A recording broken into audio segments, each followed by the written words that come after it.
Yeni Inka kini hidup sederhana di desa setelah dinikahi anggota polisi. Pedangdut Yeni Inka memilih hidup sederhana di desa bersama dengan sang suami.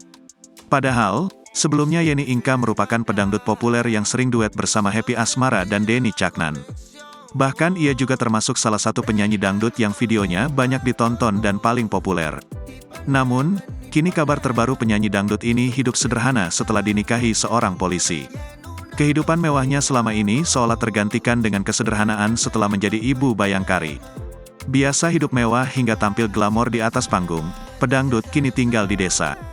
Pernah jadi pedangdut kondang, artis satu ini cepat beradaptasi dan santai hidup sederhana.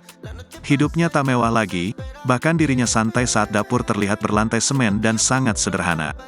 Yeni menempati sebuah rumah yang terletak di Desa Pilang, Kecamatan Randu Blatung. Saat dilihat dari luar, rumah Yeni terlihat sederhana dengan dinding kayu.